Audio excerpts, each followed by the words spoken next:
Natapos na nga ang isa sa tatlong tune-up game ng Gilas Pilipinas kontra nga ito sa Ivory Coast. Wala nga tayong masyadong makuhang video dahil isa nga itong closed door tune-up game at iniiwasan ngang ma-scout ang Gilas Pilipinas, partikular na sa makakalaban natin sa FIBA World Cup na Dominican Republic, Italy at gayon na rin ang Angola.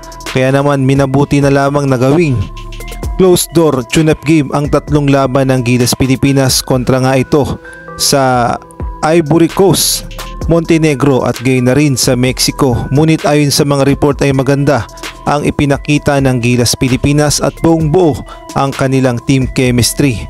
No match nga daw ang Ivory Coast sa Gilas Pilipinas, kaya naman nagtapos ang laban at natambakan ng Gilas Pilipinas ang Ivory Coast sa score na 85-62.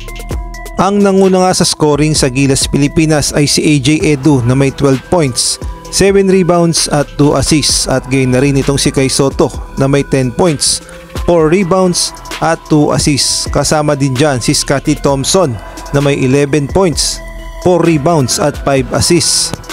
Junmar Pajardo 13 points, 4 out of 5 sa field goals at gayon na rin meron siyang 2 rebounds. At itong si Jordan Clarkson na umambag ng 13 points. Samantalang umambag naman si Dwight Ramos ng 7 points, Japet Aguilar 6 points, Renz Abando 5 points, Roger Pugoy 4 points, CJ Perez 3 points, Keeper Ravena 1 points, Jamie Malonzo 0 points at itong si Chris Newsam 0 points. Samantalang did not play naman itong si Bobby Ray Parks at gayon na rin itong si Terdy Ravena. At sunod namang makakalaban ng Gilas Pilipinas ang Montenegro sa August 20 Sunday at gayon na rin ng Mexico sa August 21 naman Monday. Sa ibang balita naman, nagpadala nga ng espiya ang Gilas Pilipinas upang tiktikan ng Dominican Republic sa kanilang tune-up game. Ayon kasi sa report ni Sir Dean Quinito Henson, pinadala nga itong si Coach Tim Cone sa Granada, Spain upang tiktikan ang nangyayaring tune-up game ng Dominican Republic.